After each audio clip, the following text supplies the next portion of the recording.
नमस्कार मंडळी, कशा आहात तुम्ही सर्व? आय होप की तुम्ही सर्वजण मस्त आणि मजेत असणार आहे.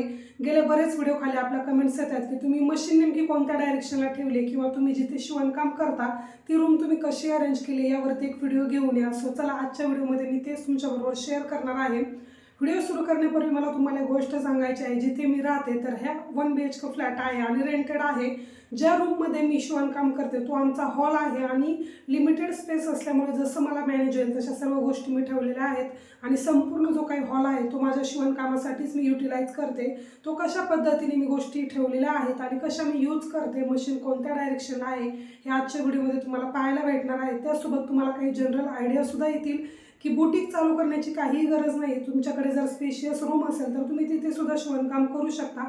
तर चला, आजच्या व्हिडिओला आपण सुरुवात करूयात. कोणत्या गोष्टी कशा पद्धतीने मॅनेज केलेल्या आहेत ते सुद्धा तुम्हाला पुढे पाहायला भेटेल. सो माझ्या नावानेच माझ्या कामाला ओळख भेटावी यासाठी केलेला हा छोटासा प्रयत्न. जी काही नेमप्लेट तुम्ही बाहेर पाहिली ती मी हँडमेडच बनवलेली आहे, पेंटिंगचे कलर्स वगैरे यूज करून. त्यानंतर ओव्हरऑल जो काही व्ह्यू आहे रूमचा तो अशा पद्धतीने दिसतोय.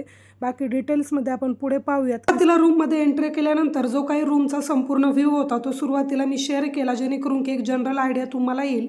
एंट्री केल्यानंतर उत्तर दिशेला जी काय माझी मेन मशीन आहे ती मी ठेवली आहे. खूप जुन्या एका व्हिडिओमध्ये मी पाहिलं होतं, जे काही तुम्ही शिवणकाम करता त्या मशीनची डायरेक्शन असेल किंवा कोणत्याही उपकरणाची डायरेक्शन असेल ती पूर्व दिशेला असणं खूप गरजेचं आहे.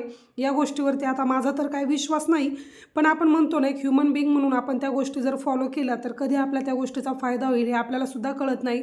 आणि ट्रस्ट मी, जेव्हापासून मी ही मशीन उत्तर दिशेला ठेवली ना तेव्हापासून मला कस्टमरची कमी नाही. आणि आपण म्हणतो ना की जे काही आपण काम करतोय त्यामध्ये जर आपल्याला प्रगती भेटत गेली तर ते काम करायला खूप उत्साह येतो. तशाच पद्धतीने जेव्हापासून ही मशीन मी उत्तर दिशेला ठेवली तेव्हापासून मी ही मशीन हलवली सुद्धा नाही. आता जवळजवळ 4 महिने झालेत ह्याच डायरेक्शनला मी मशीन ठेवून काम करत असते. म्हणजेच आपण ज्या ठिकाणी काम करतो ना, आपला चेहऱ्याचं जी काही डायरेक्शन असेल ती उत्तर दिशेला असायला हवी आणि आपलं जे काही उपकरण आहे ते सुद्धा उत्तर दिशेलाच असायला हवं. त्यामुळे जी काही आपली मेन हायस्पीडची मशीन आहे ती उत्तर दिशेलाच मी ठेवलेली आहे. आणि त्यानंतर त्याच्या शेजारीच मी इथे ओव्हरलॉकची मशीन ठेवलेली आहे. माझ्याकडे हायस्पीड मशीन नव्हती तेव्हा मी फुल सेटल मशीनवरतीच काम करायचे, पण आता ही मशीन आल्यापासून त्या मशीनला काय माझा हात लागत नाही. त्यामुळे जी काही सिटिंग चेअर आहे ती सुद्धा मी त्याच्या समोरच ठेवली आहे. त्यासाठी कम्फर्ट म्हणून एक पिलो ठेवलेली आहे, जेणेकरून की काम करायला पण एक हाईट भेटते आणि छान वाटतं. त्यानंतर आता जे काही माझं ब्लाऊज स्टिच करायचं काम चालू होतं ते त्यावरतीच आहे आणि त्याच्या समोरच जे आहे मी इथे एक टेप ठेवलेला आहे, जो आपला मेजरिंग टेप आहे तो. आणि माझ्या गाडीची चावीसुद्धा तिथेच ठेवते, जेणेकरून की पटकन काही आणायला जायचं असेल की लगेच वस्तू हाताला भेटते आणि जातासुद्धा येतं. एक एक्स्ट्राचा टेप मी तिथं ठेवते आणि दुसरा जो काही टेप असेल तो असा चेअरवरती ठेवलेला असतो, जो की मी गळ्यामध्ये कंटिन्यू ठेवते. आणि जर तो सापडला नाही, आता बरेच जण टेलर असतील त्यांना अनुभव असेल, सारखे आपले एक एक गोष्ट हरवत राहते, त्यामुळे एक टेप मी समोर ठेवते आणि एक इथे चेअरवरती म्हणजेच माझ्या गळ्यामध्ये कंटिन्यू असतो. तर हे जे कबड तुम्हाला दिसतं यामध्ये सुद्धा माझं सर्व शिलाईचं मटेरियल आहे. ते आपण पुढे पाहूयात की त्यामध्ये मी नेमकं काय काय अरेंज केलेलं आहे. कारण की ज्या गोष्टी आपल्याला सतत लागतात, जसं की नॉड असं, लेस, कॅनव्हास, ह्या गोष्टी सतत शिवणकाम करत असताना लागतात. त्यामुळे ह्या सर्व गोष्टी मी तिथे ठेवलेल्या आहेत, ते आपण लास्टला पाहूयात. त्याच्या शेजारीच मी इथे ठेवलेली आहे ओव्हरलॉक मशीन आणि त्यावरती माझ्या जे काही डायरीज असतात, एका डायरीमध्ये मी जे काही माझं कॅल्क्युलेशन असतं कस्टमरचं काम दिल्यानंतर जे काही त्यांचं बिल होईल ते एका नोटबुकमध्ये नोट डाऊन केलेलं असतं आणि दिवसाचं जे काही काम असतं ते पण त्याच्यामध्येच असतं की आजच्या दिवसाला मला नेमकं काय काम करायचं आहे. सुरुवातीला ह्या गोष्टी मी कॅलेंडरवरती लिहायच्या, त्यानंतर मग ते बंद केलं कारण की तिथे जागा पुरायची नाही, कारण की छोटासा चौकोन असतो त्यामुळे. आणि मग जी डायरी माझ्याकडे एक्स्ट्राची होती त्याच्यामध्ये मी कस्टमरचं बिल आणि जे काही दिवसाचं काम आहे ते लिहायला सुरुवात केली. आणि जे काही वरची नोटबुक आहे त्यामध्ये कस्टमरचे सर्व मेजरमेंट्स जे काय आहेत ते लिहिलेले असतात. ओव्हरलॉक मशीनसाठी जो काही फोरसेप लागतो धाग्यासाठी तो पण मी तिथेच ठेवलेला आहे. आणि ज्यावेळेस मी इथे शिवणकाम करत असते, एखादा पार्ट जोडला, समजा योगपट्टी जर जोडली तर लगेचच मी चेअर फिरवून घेते आणि लगेचच इथे ओव्हरलॉक करून घेते. ब्लाऊज संपूर्ण शिवून झाल्यानंतर सुद्धा तुम्ही ओव्हरलॉक करू शकता, पण ते खूप अनकम्फर्टेबल आणि अनइझी वाटतं मला. त्यामुळे मी लगेचच जसे पार्ट जॉईन करेन, स्लीव जॉईन केली की लगेचच ओव्हरलॉक करून घेते. त्यामुळे ह्या मशीनच्या शेजारीच मी इथे ओव्हरलॉकची मशीनसुद्धा ठेवलेली आहे. घरामध्ये जास्तीचं काही ड्रिल नको, त्यामुळे मी जास्त काय डेकोरेशन वगैरे करत नाही. सुरुवातीला काही प्लॅन केला होता की थोडंसं ग्रीन मॅट किंवा वॉलपेपर वगैरे लावूयात, जेणेकरून की छान अट्रॅक्टिव्ह वाटेल, पण त्या गोष्टी काही पॉसिबल झाल्या नाही. त्यामुळे मी जास्त काय असं डेकोरेशन केलेलं नाही. समोरच मी कॅलेंडर ठेवलेलं आहे. आता हे आपलं पाठीमागच्या वर्षीचं म्हणजे 2025चं कॅलेंडर आहे. अजून काय बदलण्यामध्ये आलं नाही, त्यामुळे हेच कॅलेंडर तुम्हाला भिंतीवरती दिसतंय. पण सोपं जातं ज्यावेळेस आपण कस्टमरला हँडल करतो, त्यावेळेस त्यांना कोणत्या डेटला तुम्हाला काम भेटेल किंवा कोणत्या डेटला तुम्ही तुमचं काम घ्यायला आहे हे सांगायला बरं पडतं. त्यामुळे ते कॅलेंडर तिथे आहे. आणि वरती जर तुम्ही पाहिलं तर एक फोटोग्राफ आहे जी की खूप जुनी आहे. ज्यावेळेस मी प्रेग्नंट होते तेव्हापासून ते माझ्याकडे आहे आणि मी आत्तासुद्धा जपून ठेवलं आहे. आणि जर समोर पाहिलं तर एक खूप मोठा वॅटचा बल्ब तुम्हाला इथे दिसेल, जो की शिवणकाममध्ये खूप महत्त्वाचा आहे. जर लाईटीचा प्रकाश वगैरे छान असेल तर शिवायला खूप छान वाटतं आणि जर लाईटिंग घरामध्ये जास्त राहिली तर आपल्याला दिसतंसुद्धा व्यवस्थित. तसं तर मशीनला लाईट असते ऑटोमॅटिकली, पण तिचा उपयोग जास्त न करता मी हा जो काही माझा मोठा बल्ब आहे त्याचाच यूज करत असते. शेजारीच इथे बोर्ड दिलेला आहे ज्याच्यावरती की मी माझा जो काही मोबाईलचा चार्जर आहे तो कंटिन्यू तिथे ठेवलेला असतो, जेणेकरून की माझं सतत शिवणकाम करत असताना काही ना काही ऐकण्याचं म्हणा, पॉडकास्ट असतील, काही कीर्तन असतील किंवा म्युझिक असतील, हे ऐकण्याचं काम चालू असतं. मोबाईल जर डिस्चार्ज झाला तर तिथल्या तिथेच माझं काम होऊन जातं. सो उत्तर दिशेचा जो काही संपूर्ण व्ह्यू आहे तो मी तुम्हाला दाखवला आहे. आता त्यानंतर जर आपण इकडच्या बाजूला पाहिलं तर इकडे आहे मेन ग्लासची विंडो, ज्याच्यामध्ये की थोडेफार काहीतरी मी झाडं वगैरे लावलेले आहेत, जेणेकरून की कधी कधी हा डोअर मला ओपनच ठेवावा लागतो. कधी कधी लाईट नसते किंवा प्रकाश खूप कमी येतो, त्यावेळेस मी ह्या विंडोचा डोअरचा मेन काय आहे त्याचा उपयोग करत असते. लाईट पण छान येते आणि फुलझाडांकडे पाहून छान पण वाटतं. त्यामुळे इकडे जास्त काय असं डेकोरेशनचं वगैरे पर्पज नव्हतं. खाली काहीतरी मॅट टाकलेला आहे. धूळ खूप जास्त येते आणि तिथेच ती अडवली जाते, त्यामुळे त्या मॅटचा पण मला खूप उपयोग होतो. इथे ठेवलेलं आहे देवघर, जे की प्रत्येक बिझनेस बुटीक असेल किंवा शॉप असेल ज्यामध्ये की खूप महत्त्वाचं आहे. आणि हे तर घर आहे, त्यामुळे इथे पूर्व दिशेला तोंड करून जे आहे ते देवघर ठेवलेलं आहे. आणि छान प्रसन्न वाटतं ज्यावेळेस आपण सकाळच्या वेळेस दिवाबत्ती वगैरे करतो त्यावेळेस छान वाटतं. त्यामुळे हे देवघर आहे जिथे की आपल्याला आपली पॉझिटिव्ह एनर्जी आहे जी रिलीज होते देवाला पाहून. तशा पद्धतीने ते देवघर मी पूर्व दिशेला ठेवलेलं आहे आणि ड्रिल करून बसवलेलं आहे. त्यानंतर मेन पॉईंटकडे आपण येऊयात. ह्या दिशेला लागूनच इथे पूर्व दिशेला तोंड करूनच मी माझा टेबल ठेवलेला आहे, ज्यावरती मी कटिंग वगैरे सर्व करत असते ब्लाऊजचं. तर इथे आता जे काही मला काम करायचं आहे म्हणजे ह्या मशीनवरती ठेवलेलं जे काही काम असेल हे आवरल्यानंतर मला जे काम हाती घ्यायचं आहे ते काम मी इथं ठेवलेलं असतं. तो ब्लाऊज झाल्यानंतर मला हा ब्लाऊज तयार करायचे, म्हणून मी हा वरती ठेवलेला आहे. त्याच्या शेजारीच प्रेस ठेवलेला आहे, म्हणजे आयर्न, ज्याने की मी प्रेस वगैरे करत असते. आयर्नच्या शेजारीच तुम्ही काही गोष्टी पाहिल्या तर इथे स्टोरेजसाठी मी एक छोटंसं असं हँडल ठेवलेलं आहे, ज्यामध्ये की माझ्या बऱ्याचशा गोष्टी मावतात. त्यामध्ये एक्स्ट्राच्या सीझर असतील, त्यानंतर ग्लू असेल, पेन असेल, स्केल असेल किंवा इतर खूप साऱ्या छोट्या मोठ्या गोष्टी ठेवलेल्या आहे. हँडी होतात आणि घ्यायला पण खूप सोपं जातं. त्यानंतर हा टेबल दिसायला जरी छोटा असला तरी यामध्ये माझ्या बऱ्याचशा गोष्टी मावून जातात, जसं की एक्स्ट्राचे अस्तर आहेत, त्यानंतर मग फॉल किंवा कटपीसमधल्या अस्तर आणि बाकीच्या बऱ्याच गोष्टी मी इथे ठेवलेल्या आहेत आणि त्या पण व्यवस्थित अरेंज केलेल्या आहेत.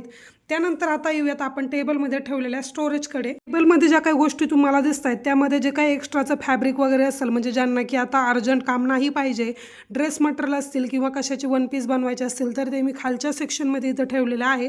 आणि त्यानंतर वरच्या सेक्शनमध्ये जर तुम्ही पाहिलं तर तिथे पेपर ठेवलेले आहेत, कारण की पेपर मला खूप जास्त लागतात. कटिंगच्या वेळेस मी नेहमीच पेपर कटिंग करते, त्यामुळे ते सुद्धा तिथे सर्व पेपरचा एक रद्दीसारखा आपण म्हणूयात ते सर्व अरेंज केलेलं आहे. आणि त्याच्यावरती ज्या आहेत त्या प्लॅस्टिकच्या कॅरी बॅग आहेत. प्रत्येक वेळेस कस्टमर कॅरी बॅग आपल्याला इथं ठेवून जाईल असं होत नाही, त्यामुळे एक्स्ट्राच्या कॅरी बॅग ठेवणं खूप गरजेचं आहे. टेबलचा जो काही ड्रॉवर आहे त्यामध्ये पण माझ्या बऱ्याचशा गोष्टी मावतात, जसं की पार्सल पॅकिंग करताना सेलो टेप लागतो, त्यानंतर देवबापासाठी लागणारे अगरबत्ती आणि काही कप्स जे की मला फोटोज वगैरे काढण्यासाठी लागतात, त्यावेळेस मी ते कप्ससुद्धा यूज करते. इथे ब्लाऊज ठेवल्यानंतर त्यामध्ये कप्स वगैरे ठेवून आपण जे काही फोटोशूट करतो जेणेकरून की ब्लाऊज अट्रॅक्टिव्ह दिसावं, त्यासाठी काही हँडी साईजचे 2-3 कप साईज मी इथे ठेवलेल्या आहेत. त्यानंतर जे काय फॅब्रिक पेंटिंग करतो त्यासाठी लागणाऱ्या गोष्टी, अशा बऱ्याच छोट्या मोठ्या गोष्टी या ड्रॉवरमध्ये मावून जातात. 2 शिलाई मशीन दिसत असतील, एक जी आहे ती आहे पिको फॉलची आणि दुसरी जी आहे ती माझी फुल सेटलची मशीन आहे, ज्यावरती की बराचसा माझा पसारा मावतो. टेबल एकच असल्यामुळे दुसरं मला ठेवण्यासाठी जे काही शिलाईचं सामान असेल ते ठेवण्यासाठी जागाच पुरेशी नाही आहे. त्यामुळे आता इथे जर तुम्ही पाहिलं तर कस्टमरचं जे काही काम असेल जे की मला अर्जंट म्हणजे ह्या वीकमध्ये जे काही काम द्यायचं असेल ते संपूर्ण मी इथं ठेवलेलं असतं.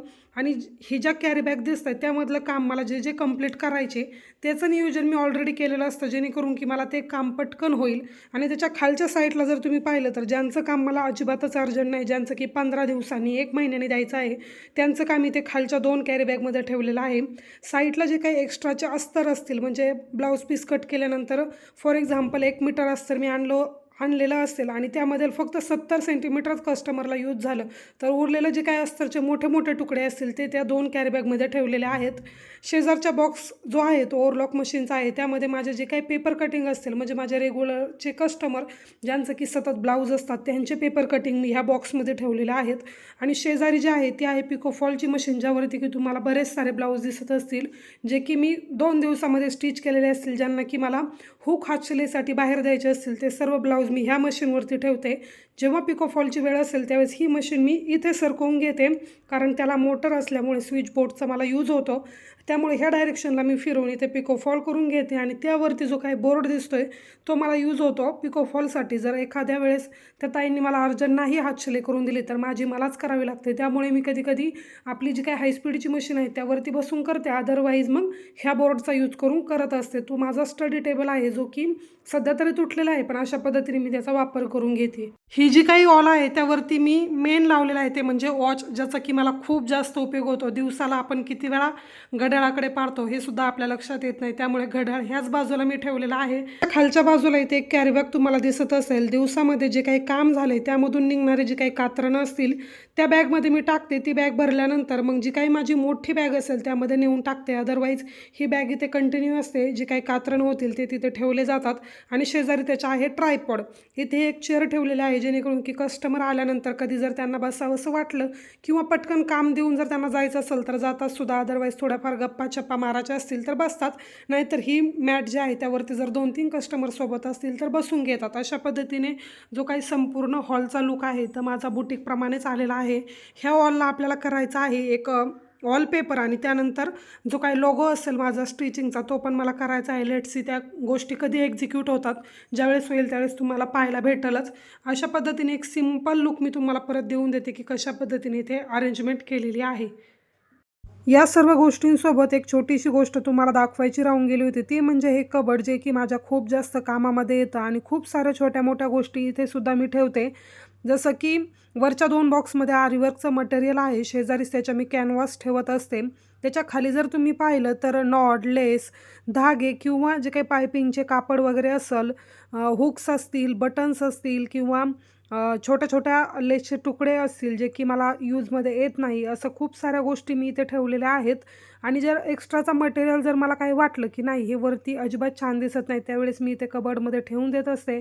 खाली माझ्या काही ज्या बुक्स आहेत म्हणजे जे की क्लासमध्ये आम्ही शिकलेलो नोट्स वगैरे ते सुद्धा आहे. ते जर तुम्हाला पाहायचं असेल तर मला नक्की कमेंट करून सांगा, ते सुद्धा मी एखाद्या व्हिडिओमध्ये तुम्हाला दाखवेल. अशा सर्व गोष्टी ज्या आहेत त्या या कबडमध्ये अरेंज केलेल्या आहेत आणि नाही म्हणता म्हणता खूप साऱ्या गोष्टी या छोट्याशा कपाटामध्ये मावून जातात, जे की मी ऑफलाईनच घेतलं होतं रामसाठी, पण त्याचा कधी उपयोग मी शिलाई कामासाठी करून घेतला हे माझ्याच लक्षात आलं नाही. आता फायनली आपली जी काही रूम आहे ती अशा पद्धतीने दिसते. तुम्हाला कशी वाटली ते मला नक्की कमेंट करून सांगा. सुरुवात करायचीच असेल तर सगळ्यात आधी घरापासून करा, छोटासा सेटअप करा आणि त्यानंतर तुम्ही इतके रमून जाता की तुम्हाला बुटीक टाकावा अशी सुद्धा कधी वाटणार नाही. भेटूयात नेक्स्ट व्हिडिओमध्ये, तोपर्यंत बाय.